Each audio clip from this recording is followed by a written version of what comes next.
Subscribe کریں ہمارے channel کو اور بیل آئیکن کو کلک کریں تاکہ ہماری ہر نئی آنے والی ویڈیو آپ تک بآسانی پہنچ سکے۔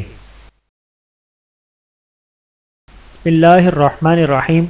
حدیث نمبر 31، مسلمانوں کے آپس میں حقوق۔ ترجمہ سیدنا ابو ہریرہ رضی اللہ تعالیٰ عنہ سے روایت ہے کہ رسول اللہ صلی اللہ علیہ وآلہ وسلم نے فرمایا، ایک مسلمان کا دوسرے مسلمان پر 6 حق ہیں۔ جب تم کسی سے ملاقات کرو تو اسے سلام کہو، اور جب تمہیں کوئی دعوت دے تو اسے قبول کرو، اور جب تم سے کوئی خیر خواہی طلب کرے تو اس کی خیر خواہی کرو، اور جب کسی کو چھینک آئے اور وہ الحمدللہ کہے تو اس کی چھینک کا جواب دو، اور جب کوئی بیمار ہو تو تم اس کی تیمارداری کرو، اور جب وہ مر جائے تو اس کے لیے جنازے کی اتباع کرو۔ اسے مسلم نے روایت کیا ہے۔ حدیث کی تشریح۔ ایک مسلمان کا دوسرے مسلمان پر بہت سارے حقوق ہیں۔ ان میں سے اہم ترین حقوق اس حدیث کے مطابق مندرجہ ذیل 6 ہیں۔ پہلا حق سلام کہنا۔ جب تم اپنے بھائی سے ملاقات کرو تو اسے سلام کہو، اور جب وہ تم کو سلام کہے تو تم اس کے سلام کا جواب دو۔ دوسرا حق دعوت کا قبول کرنا۔ جب تم کو کوئی دعوت دے تو اس کی دعوت پر لبیک کہو، خاص کر جب وہ تمہیں شادی کے ولیمے کی دعوت دے، کیونکہ اس کا قبول کرنا زیادہ اہم اور ضروری ہے۔ تیسرا حق نصیحت اور خیر خواہی کرنا۔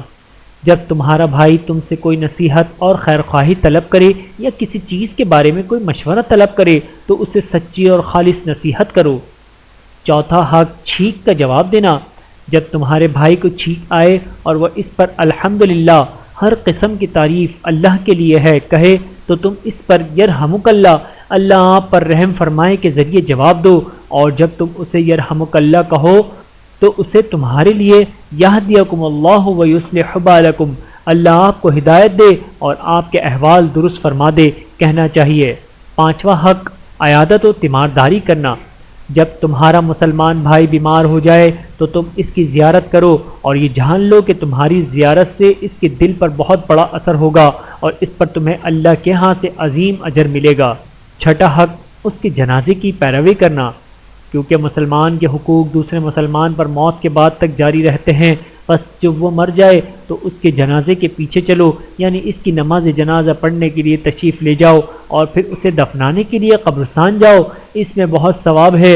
اس میں میت کے حق میں نیک دعا کی جاتی ہے، اور زندہ شخص کو بھی اس کی وجہ سے بہت ثواب حاصل ہوتا ہے۔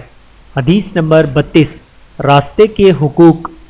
ترجمہ سیدنا ابو سعید خدری رضی اللہ تعالیٰ عنہ سے روایت ہے کہ رسول اللہ صلی اللہ علیہ وآلہ وسلم نے فرمایا، راستے کا حق دو۔ لوگوں نے کہا، اس کا حق کیا ہے؟ آپ صلی اللہ علیہ وآلہ وسلم نے فرمایا، نگاہ پست رکھنا، تکلیف دینے سے دوری اختیار کرنا، سلام کا جواب دینا، بھلائی کا حکم دینا اور برائی سے روکنا۔ حدیث کی تشریح۔ عہد نبوی صلی اللہ علیہ وآلہ وسلم میں لوگ راستوں کے کناروں پر بیٹھ کر ایک دوسرے سے گفتگو کیا کرتے تھے اور آپس میں ایک دوسرے سے انسیت حاصل کرتے تھے، تو آپ صلی اللہ علیہ وآلہ وسلم نے ان لوگوں سے فرمایا، تم راستے میں نہ بیٹھا کرو۔ لوگوں نے عرض کیا، اے اللہ کے رسول، ہمارے لیے بیٹھنے کے علاوہ کوئی چارہ نہیں، یعنی ہم کو ان مجالس کی ضرورت پڑتی ہے۔ اس پر آپ صلی اللہ علیہ وآلہ وسلم نے فرمایا، اگر تم بیٹھنا ہی چاہتے ہو تو تم راستے کا حق ادا کرو۔ لوگوں نے کہا، راستے کا حق کیا ہے؟ اس پر نبی کریم صلی اللہ علیہ وآلہ وسلم نے انہیں راستے کے ان 4 حقوق کے بارے میں بتلایا۔ پہلا حق نگاہ نیچی رکھنا۔ بس جو شخص راستے میں بیٹھے اور وہ کوئی کھلا گھر دیکھے تو اس کی طرف نگاہ نہ ڈالے۔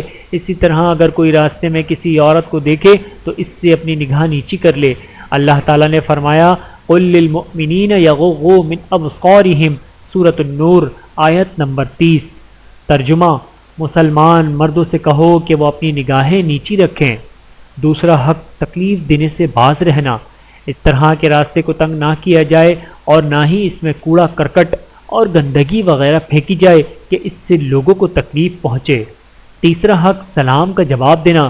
جب کوئی سلام کہے تو بیٹھنے والوں پر سلام کا جواب دینا ضروری ہے، اس لیے کہ سلام کرنا سنت ہے لیکن اس کا جواب دینا واجب ہے۔ اللہ تبارک و تعالی فرماتا ہے، وَإِذَا حُيِّيتُم بِتَحِيَّةٍ فَحَيُّوا بِأَحْسَنَ مِنْهَا أَوْ رُدُّوهَا، سورۃ النساء، آیت نمبر 86۔ ترجمہ، اور جب تمہیں سلام کیا جائے تو تم اس سے اچھا جواب دو یا انہی الفاظ کو لوٹا دو۔ چوتھا حق بھلائی کا حکم دینا اور برائی سے روکنا۔ بے شک اللہ تعالیٰ نے مومنوں کی اس بات پر تعریف فرمائی ہے کہ وہ بھلائی کا حکم دیتے ہیں اور بری باتوں سے روکتے ہیں۔ ارشاد باری تعالیٰ ہے والمؤمنون والمؤمنات بعضهم اولیاء بعض یأمرون بالمعروف وینہون عن المنکر ویقیمون الصلاة ویؤتون الزکاة ویطیعون اللہ ورسولہ اولئک سیرحمهم اللہ ان اللہ عزیز حکیم۔ سورۃ التوبہ آیت نمبر 71۔ ترجمہ: مومن مرد و عورت آپس میں ایک دوسرے کے مددگار و معاون اور دوست ہیں۔ وہ بھلائیوں کا حکم دیتے ہیں اور برائیوں سے روکتے ہیں، نمازوں کی پابندی سے بجا لاتے ہیں اور زکوٰۃ ادا کرتے ہیں، اللہ کی اور اس کے رسول کی بات مانتے ہیں۔ یہی لوگ ہیں جن پر اللہ تعالیٰ بہت جلد رحم فرمائے گا۔ بے شک اللہ غلبے والا حکمت والا ہے۔ حدیث نمبر 33۔ ترجمہ: سیدنا عبداللہ بن عمر رضی اللہ تعالیٰ عنہ سے روایت ہے کہ رسول اللہ صلی اللہ علیہ وآلہ وسلم نے فرمایا، جس مسلمان کے پاس کوئی وصیت کی چیز ہو، اس کے لیے مناسب نہیں کہ وہ 2 راتیں گزار دے مگر یہ کہ وہ وصیت اس کے پاس لکھی ہوئی موجود ہو۔ حدیث کی تشریح: یہ حدیث ان لوگوں کے لیے وصیت کی مشروعیت پر دلالت کرتی ہے جن کے پاس وصیت کرنے کی کوئی چیز موجود ہو۔ اگر انسان پر کوئی قرض ہے یا اس نے زکوٰۃ نہیں نکالی ہے یا اس کے پاس کوئی امانت یا دیت یا دیگر حقوق ہیں تو ایسے شخص کے حق میں وصیت کرنا واجب ہے، اور اگر اس پر کوئی حق نہیں ہے تو اس پر وصیت کرنا واجب نہیں ہے، مگر اس کے لیے ایسا کرنا مستحب ہے، اس طرح کہ وہ احسان اور بھلائی کے کاموں میں اپنے تہائی یا اس سے کم مال کی وصیت کرے۔ یہاں یہ تنبیہ کر دینا مناسب سمجھتا ہوں کہ وصیت چھوٹی چیزوں میں بھی ہوتی ہے، جیسے کسی شخص نے معمولی مبلغ قرض لیا یا کوئی سامان خرید اور اس کی قیمت بعد میں ادا کرنے کی نیت کی، اور اسی طرح لوگوں کی زندگی میں بار بار پیش آنے والے روز مرہ کے احوال و کیفیات وغیرہ کی وصیت کرنا۔ اسی طرح اس بات پر بھی تنبیہ کرنا مناسب سمجھتا ہوں کہ وصیت کا کوئی مخصوص صیغہ اور کلمہ نہیں ہے، البتہ وصیت کرنے والے کے لیے ضروری ہے کہ وہ اپنی وصیت واضح اور قابل فہم انداز میں لکھے، خواہ اسے پیپر پر لکھے یا بذریعہ ای میل یا فون میسج کے ذریعے لکھے یا بغیر لکھے زبانی ہی کہہ دے۔ یہ سب طریقے درست ہیں اور انشاءاللہ یہ سب صورتیں کافی ہوں گی۔ حدیث نمبر 34۔ ترجمہ: سیدنا عبداللہ بن عمر رضی اللہ تعالیٰ عنہ سے روایت ہے کہ رسول اللہ صلی اللہ علیہ وآلہ وسلم نے فرمایا، بے شک اللہ نے تمہیں اپنے باپوں کی قسم کھانے سے منع فرمایا ہے۔ جو شخص قسم کھانا چاہے تو وہ صرف اللہ کی قسم کھائے یا خاموش رہے۔ حدیث کی تشریح: اسلام کے آغاز میں صحابہ کرام رضی اللہ عنہم زمانہ جاہلیت کی عادت کے مطابق غیر اللہ کی قسمیں کھایا کرتے تھے، چنانچہ وہ اپنے باپوں اور ماؤں کی قسمیں کھاتے اور شرف و امانت وغیرہ کی قسمیں کھاتے تھے۔ نبی کریم صلی اللہ علیہ وآلہ وسلم نے انہیں غیر اللہ کی قسم کھانے سے منع فرما دیا۔ سیدنا عمر بن خطاب رضی اللہ تعالیٰ عنہ ان لوگوں میں سے تھے جنہوں نے اس ممانعت کو سنا اور فوراً ہی اس حکم کی تعمیل کی، اور پھر ان کی زبان پر کبھی بھی غیر اللہ کی قسم جاری نہیں ہوئی۔ راوی حدیث عبداللہ بن عمر رضی اللہ تعالیٰ عنہ اس حدیث کو روایت کرنے کے بعد بیان کرتے ہیں کہ عمر رضی اللہ تعالیٰ عنہ نے فرمایا، اللہ کی قسم، جب سے میں نے نبی کریم صلی اللہ علیہ وآلہ وسلم کو اس غیر اللہ کی قسم سے منع فرماتے ہوئے سنا ہے، کبھی اس کے ذریعے قسم نہیں کھایا۔ مسلمان شخص پر یہی بات واجب ہے کہ وہ اللہ کے حکم کو کسی تردد، ٹال مٹول اور کمزوری کے بغیر پورے عزم و اعتماد اور یقین کے ساتھ بجا لائے۔ مذکورہ زمانہ میں غیر اللہ کی قسم کھانے کے مظاہرے میں سے بعض لوگوں کا یہ کہنا بھی ہے، تیری زندگی کی قسم، نبی کی قسم، کعبے کی قسم وغیرہ وغیرہ، اور یہ سب حرام قسم کی صورتیں ہیں، بلکہ یہ شرک باللہ ہے۔ سیدنا عبداللہ بن عمر رضی اللہ تعالیٰ عنہ نے ایک شخص کو یہ کہتے سنا، نہیں، اور کعبے کی قسم، تو ابن عمر رضی اللہ تعالیٰ عنہ نے اس سے فرمایا، غیر اللہ کی قسم نہ کھاؤ، کیونکہ میں نے رسول اللہ صلی اللہ علیہ وآلہ وسلم کو فرماتے ہوئے سنا ہے، جس نے غیر اللہ کی قسم کھائی اس نے کفر کیا یا شرک کیا۔ اسے احمد، ابو داؤد اور ترمذی نے روایت کیا ہے، اور ترمذی نے فرمایا کہ یہ حدیث حسن ہے، اور شیخ البانی رحمۃ اللہ نے اسے صحیح قرار دیا ہے۔ حدیث نمبر 35۔ کھانے میں عیب نہ نکالیں۔ ترجمہ: سیدنا ابو ہریرہ رضی اللہ تعالیٰ عنہ بیان کرتے ہیں کہ نبی کریم صلی اللہ علیہ وآلہ وسلم نے کبھی کسی کھانے میں عیب نہیں لگایا، اگر خواہش ہوئی تو کھانا کھایا ورنہ اسے چھوڑ دیا۔ حدیث کی تشریح: نبی کریم صلی اللہ علیہ وآلہ وسلم بہتر اخلاق والے تھے، اور آپ کے اچھے اخلاق ہی کا یہ مظہر ہے کہ اچھی اور پاکیزہ بات کو پسند فرماتے تھے اور نفرت آمیز اور گھٹیا بات کو ناپسند کرتے تھے۔ اس حدیث میں نبی کریم صلی اللہ علیہ وآلہ وسلم کے آداب میں سے ایک ادب کا تذکرہ ہے، اور وہ یہ ہے کہ آپ صلی اللہ علیہ وآلہ وسلم کے سامنے جب کوئی کھانا پیش کیا جاتا تو آپ کبھی اس میں عیب نہ نکالتے اور یہ نہ کہتے کہ یہ ٹھنڈا کھانا ہے یا بیکار کھانا ہے یا پکا نہیں ہے یا اچھا نہیں ہے یا اس میں نمک کم ہے اور اس طرح کی دیگر عیوب کی قسمیں، بلکہ آپ کی عادت اور آپ کا طریقہ یہ تھا کہ اگر آپ کو کھانے کی چاہت اور رغبت ہوتی تو اسے تناول فرماتے، اور اگر اس کی رغبت نہ ہوتی تو اسے چھوڑ دیتے اور اس میں عیب نہ نکالتے۔ اس لیے ہمارے لیے ضروری ہے کہ ہم نبی کریم صلی اللہ علیہ وآلہ وسلم کی پیروی کریں اور کسی بھی طرح کے کھانے میں کبھی عیب نہ لگائیں، بلکہ اللہ تعالیٰ کی نعمت کا شکریہ ادا کریں، اس کی حمد و ثنا بیان کریں اور صرف اچھی بات اور پاکیزہ گفتگو ہی کریں۔ حدیث نمبر 36۔ رسول اللہ صلی اللہ علیہ وآلہ وسلم کی جسمانی خصوصیات۔ ترجمہ: سیدنا براء بن عازب رضی اللہ تعالیٰ عنہ بیان کرتے ہیں کہ رسول اللہ صلی اللہ علیہ وآلہ وسلم لوگوں میں چہرہ مہرہ کے اعتبار سے سب سے خوبصورت اور بقیہ جسمانی ساخت کے اعتبار سے سب سے حسین و جمیل تھے۔ آپ نہ بہت لمبے تھے اور نہ ناٹے قد کے تھے۔ براء بن عازب بن حارث بن عدی رضی اللہ تعالیٰ عنہ مشہور انصاری صحابی ہیں۔ ان کی کنیت ابو عمارہ ہے، قبیلہ اوس سے ان کا تعلق تھا۔ ان کے والد عازب رضی اللہ تعالیٰ عنہ بھی شرف صحابیت سے بہرور ہیں۔ غزوہ بدر کے بعد کی جنگوں میں شریک ہوئے۔ کوفہ کے اندر سن 72 ہجری میں ان کی وفات ہوئی۔ حدیث کی تشریح: بے شک نبی کریم صلی اللہ علیہ وآلہ وسلم لوگوں میں سب سے اچھے اخلاق والے تھے، چنانچہ اس بابت اللہ تبارک و تعالی کا ارشاد ہے: وَإِنَّكَ لَعَلَىٰ خُلُقٍ عَظِيمٍ، سورۃ القلم آیت نمبر 4۔ ترجمہ: بے شک آپ صلی اللہ علیہ وآلہ وسلم اعلیٰ اخلاق پر فائز ہیں۔ آپ صلی اللہ علیہ وآلہ وسلم اخلاق خوبصورتی کے ساتھ ساتھ خلفت اور بناوٹ کے اعتبار سے بھی خوبصورت تھے، یعنی شکل و بناوٹ کے اعتبار سے بھی بہت حسین و جمیل تھے، اور اسی خوبصورتی اور خوبصورتی کے بارے میں جلیل القدر صحابی سیدنا براء بن عازب رضی اللہ تعالیٰ عنہ فرماتے ہیں کہ رسول اللہ صلی اللہ علیہ وآلہ وسلم لوگوں میں چہرہ مہرہ کے اعتبار سے سب سے خوبصورت اور بقیہ جسمانی ساخت کے اعتبار سے سب سے حسین و جمیل تھے۔ آپ صلی اللہ علیہ وآلہ وسلم میانہ قد کے تھے، نہ بہت زیادہ لمبے تھے اور نہ بہت زیادہ چھوٹے تھے۔ ایک دوسری روایت میں سیدنا براء بن عازب رضی اللہ تعالیٰ عنہ کہتے ہیں آپ صلی اللہ علیہ وآلہ وسلم میانہ قد کے تھے، آپ کے دونوں شانوں کے درمیان بہت فاصلہ تھا، یعنی آپ کا سینہ بہت کشادہ اور کھلا ہوا تھا۔ آپ صلی اللہ علیہ وآلہ وسلم کی زلفیں کانوں کی لو تک نیچے لٹکتی رہتی تھیں۔ میں نے سرخ جوڑے میں آپ صلی اللہ علیہ وآلہ وسلم سے زیادہ حسین کسی اور چیز کو نہیں دیکھا۔ امام بخاری اور مسلم نے انس رضی اللہ تعالیٰ عنہ سے روایت کیا ہے کہ انہوں نے فرمایا رسول اللہ صلی اللہ علیہ وآلہ وسلم روشن رنگت والے تھے، یعنی سفید اور گورے رنگ والے تھے، ایسی سفیدی جو سرخی مائل تھی۔ سیدنا ابو ہریرہ رضی اللہ تعالیٰ عنہ کہتے ہیں کہ رسول اللہ صلی اللہ علیہ وآلہ وسلم اس قدر سفید تھے کہ گویا آپ موتی سے ڈھالے گئے ہوں۔ نیز سیدنا جابر بن سمرہ رضی اللہ تعالیٰ عنہ کہتے ہیں کہ میں نے رسول اللہ صلی اللہ علیہ وآلہ وسلم کو ایک روشن چاندنی رات میں دیکھا، پھر میں نے آپ صلی اللہ علیہ وآلہ وسلم کی طرف اور چاند کی طرف دیکھنا شروع کیا، اور میں نے آپ صلی اللہ علیہ وآلہ وسلم کو چاند سے زیادہ حسین و جمیل پایا۔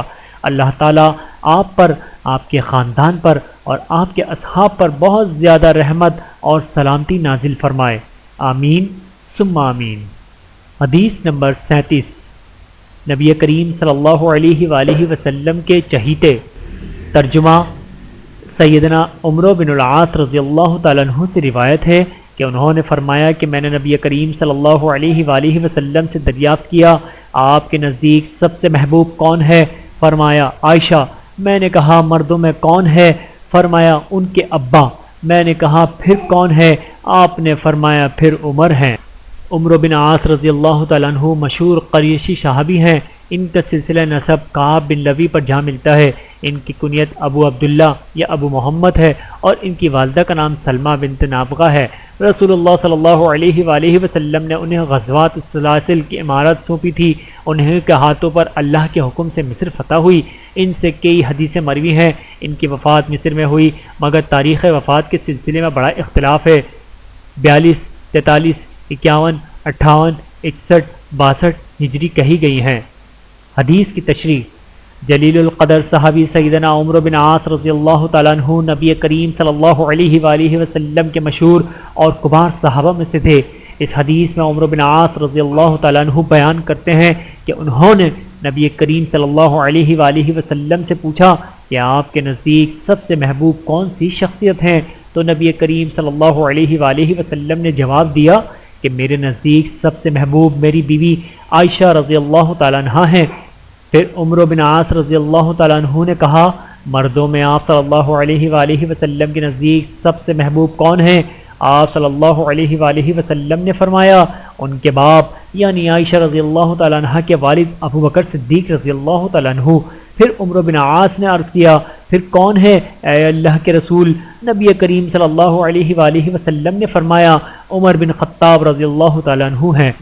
یہ تینوں صحابہ کرام عائشہ، ابو بکر اور عمر رضی اللہ عنہم اجمعین کی یہ بہت بڑی خوبی ہے کہ لوگ نبی کریم صلی اللہ علیہ وآلہ وسلم کے نزدیک سب سے محبوب تھے۔ یہاں اس بات کا جاننا مناسب ہوگا کہ اہل سنت و جماعت اس بات کا عقیدہ رکھتے ہیں کہ خلفائے اربعہ صحابہ میں سب سے بہتر ہیں اور افضلیت ان کی ترتیب ان کی خلافت کی ترتیب کی طرح ہے۔ ان میں سب سے افضل ابو بکر صدیق، پھر عمر بن خطاب، پھر عثمان بن عفان، پھر علی بن ابی طالب رضی اللہ عنہم ہیں۔ مطلق طور پر یہ کہ لوگ امت محمد صلی اللہ علیہ وآلہ وسلم کے سب سے افضل لوگ ہیں۔ ان کے متعلق اور دیگر صحابہ کرام کے بارے میں ہمارا موقف یہ ہے ہم ان سے محبت کرتے ہیں، ان کی قدر و تعظیم کرتے ہیں، ان کا احترام کرتے ہیں، ان پر ترضی کا اظہار کرتے ہیں۔ اللہ ان سے راضی ہو اور ان کو خوش رکھے، آمین۔ حدیث نمبر 38، کثرت سے پڑھی جانے والی دعا۔ ترجمہ: سیدنا انس بن مالک رضی اللہ تعالیٰ عنہ فرماتے ہیں کہ نبی کریم صلی اللہ علیہ وآلہ وسلم کی اکثر دعا یہ ہوا کرتی تھی اے میرے اللہ ہمیں دنیا اور آخرت میں بھلائی عطا کر اور ہمیں آگ کے عذاب سے محفوظ رکھ۔ حدیث کی تشریح: دعا عظیم ترین نیک اعمال میں سے ہے۔ یہ اللہ تعالیٰ کی عظمت اور اس کی توحید کی دلیل ہے اور اس کی رحمت و مغفرت اور اس کی خوشنودی کا سبب ہے اور اس کی محبت اور اس کے قبول و عطا کا ذریعہ ہے۔ یقیناً نبی کریم صلی اللہ علیہ وآلہ وسلم کثرت سے دعا کیا کرتے تھے۔ سنت کی کتابوں میں آپ کی دعائیں پھیلی ہوئی ہیں۔ سنت کی انہی کتابوں میں سے کتب ستہ ہے اور وہ یہ ہے صحیح بخاری، صحیح مسلم، سنن ابی داؤد، سنن ترمذی، سنن نسائی، سنن ابن ماجہ۔ نبی کریم صلی اللہ علیہ وآلہ وسلم کی دعائیں بہت زیادہ ہیں، مگر اس کے باوجود آپ صلی اللہ علیہ وآلہ وسلم اس دعا کو کثرت سے کیا کرتے تھے اے میرے اللہ ہمیں دنیا اور آخرت کی بھلائی عطا کر اور ہمیں آگ کے عذاب سے محفوظ رکھ۔ ایسا اس لیے ہے کہ یہ ایسی عظیم قرآنی دعا ہے جو دنیا اور آخرت کی بھلائی کی جامع ہے۔ شیخ عبد الرحمن سعدی رحمۃ اللہ فرماتے ہیں دنیا میں مطلوب بھلائی کے اندر ہر وہ چیز داخل ہے جس کا وقوع انسان کے نزدیک بہتر ہوتا ہے، جسے کشادہ، خوشگوار اور حلال رزق، نیک بیوی، آنکھوں کو ٹھنڈک پہنچانے والی اولاد، راحت اور نیک بختی، نفع بخش علم، نیک عمل اور دیگر محبوب مطالبات، اور اخروی بھلائی سے مراد قبر و موقف اور جہنم کے سزاؤں سے حفاظت و سلامتی، رضائے الہی کا حصول، ہمیشہ ہمیش رہنے والی نعمت جنت سے سرفرازی اور انتہائی مہربان رب کے قربت و نزدیکی کا حصول ہے۔ اس لیے یہ دعا سب سے جامع دعا بن گئی اور ترجیح مستحق ٹھہری، اور یہی وجہ ہے کہ نبی کریم صلی اللہ علیہ وآلہ وسلم اس دعا کو کثرت سے کیا کرتے تھے اور اس کی ترغیب دیتے تھے۔ حدیث نمبر 39، میت کو فائدہ پہنچانے والے اعمال۔ ترجمہ: سیدنا ابو ہریرہ رضی اللہ تعالیٰ عنہ سے روایت ہے کہ رسول اللہ صلی اللہ علیہ وآلہ وسلم نے فرمایا جب انسان مر جاتا ہے تو 3 چیزوں کے علاوہ تمام اعمال کے ثواب کا سلسلہ اس سے منقطع ہو جاتا ہے: صدقہ جاریہ، نفع بخش علم، نیک اولاد جو اس کے حق میں دعا کرے، اسے مسلم نے روایت کیا ہے۔ حدیث کی تشریح: اللہ سبحانہ و تعالی نے اپنے مومن بندوں کو اس بات کا حکم دیا ہے کہ وہ ایسے اعمال بجا لائیں جو اللہ کی رحمت سے انہیں قریب کرے اور اس کی ناراضی و سزا سے انہیں نجات دے۔ اس حدیث میں نبی کریم صلی اللہ علیہ وآلہ وسلم نے ہمیں یہ بتلایا ہے کہ انسان جب مر جاتا ہے تو اس کے عمل کا ثواب منقطع ہو جاتا ہے، مگر 3 چیزیں ایسی ہیں جن کا ثواب اس کی موت کے بعد بھی جاری رہتا ہے۔ پہلا کام، انسان اپنی زندگی میں صدقہ جاریہ کا کوئی کام کر جائے، جیسے اپنی زندگی میں کوئی کنواں کھدوا دے اور اس کنویں کا استعمال اس کی موت کے بعد جاری رہے، تو جب بھی اس کنویں سے کوئی شخص فائدہ اٹھائے گا اس کے کھودنے والے کو اس کا ثواب ملتا رہے گا، اگرچہ وہ قبر میں ہی کیوں نہ ہو۔ اس طرح مساجد، ہاسپٹلز اور مدارس کی تعمیر کروانا، بطور صدقہ قرآن کریم کے نسخے بانٹنا اور دیگر صدقات جاریہ کے کام انجام دینا وغیرہ۔ دوسرا کام، ایسا علم جس سے لوگ فائدہ حاصل کریں۔ بس جس نے کسی قوم کو علم سکھایا اور ان کو واعظ و ہدایت کی باتیں بتائیں، یا کوئی کتاب تالیف کی، یا اس کی طباعت و تقسیم میں شریک ہوا، یا کسی نفع بخش علم کو پھیلایا، تو اس کا ثواب اس کی زندگی میں بھی جاری ہوگا اور اس کے مرنے کے بعد بھی جاری رہے گا۔ تیسرا کام، نیک اولاد، لڑکے ہوں یا لڑکیاں، چھوڑ جانا۔ جب آدمی اپنی اولاد کی تربیت کرتا ہے یا عورت اپنی اولاد کی اچھی تربیت کرتی ہے تو ان اولاد کے تمام اعمال صالحہ کا ثواب ان لوگوں کے میزان حسنات میں پہنچتے ہیں جو ان کی تربیت کرتے ہیں۔ اسی طرح جب نیک بچہ اپنے والدین کے لیے دعا کرتا ہے تو اللہ تعالیٰ کے ہاں ان دونوں کا اجر و ثواب اور فضل جاری رہتا ہے۔ حدیث نمبر 40، حسن خاتمہ۔ ترجمہ: سیدنا جابر بن عبداللہ رضی اللہ تعالیٰ عنہ سے روایت ہے کہ رسول اللہ صلی اللہ علیہ وآلہ وسلم نے فرمایا، ہر بندہ اسی حالت میں اٹھایا جاتا ہے جس پر اس کی موت ہوتی ہے۔ اسے مسلم نے روایت کیا ہے۔ حدیث کی تشریح: اس حدیث سے حسن خاتمہ کے بارے میں گفتگو کی گئی ہے۔ یہ ایسے اہم امور میں سے ہے جس کا اہتمام نبی کریم صلی اللہ علیہ وآلہ وسلم کے صحابہ کے عہد سے لے کے آج تک نیک اور صالح لوگ کرتے رہے ہیں۔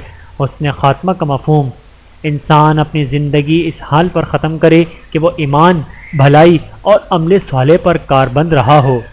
اس حدیث میں ہمارے نبی کریم صلی اللہ علیہ وآلہ وسلم نے ہمیں اس بات کی خبر دی ہے کہ انسان جس حالت میں انتقال کرتا ہے وہ اسی حالت میں روز قیامت اٹھایا جائے گا۔ جو شخص حج یا عمرے میں تلبیہ کہتے ہوئے فوت ہو وہ روز قیامت تلبیہ کہتے ہوئے اٹھایا جائے گا، اور جو شخص اللہ کا ذکر کرتے ہوئے فوت ہو اور وہ روز قیامت اللہ کا ذکر کرتے ہوئے اٹھایا جائے گا، اور جو شخص کوئی برائی کرتے ہوئے فوت ہوا ہو تو وہ روز قیامت برائی کرتے ہوئے اٹھایا جائے گا۔ ہم اللہ تعالیٰ سے سلامتی اور عافیت کے خواستگار ہیں، اس لیے ہمارے لیے ضروری ہے کہ ہم برے اعمال کے ارتکاب سے اپنے آپ کو دور رکھیں اور اعمال صالحہ سے اپنے اوقات کو معمور کریں تاکہ ہمارا خاتمہ اچھائی پر ہو، اور جب ہم روز قیامت اٹھائے جائیں تو اللہ کی رحمت، اس کی مغفرت اور اس کی خوشنودی کے سائے میں ہو۔ آمین۔ ویڈیو دیکھنے کا بہت شکریہ۔ مزید ویڈیوز دیکھنے کے لیے ہمارے چینل کو سبسکرائب کریں۔ اگر ویڈیو پسند آئے تو لائک کریں۔ اچھی بات کو دوسروں تک پہنچانا صدقہ جاریہ ہے۔ جزاکم اللہ خیرا کثیرا۔ اپنا اور اپنے پیاروں کا بہت زیادہ خیال رکھیے گا اور مجھے دعاؤں میں یاد رکھیے گا۔ Take care. اللہ حافظ۔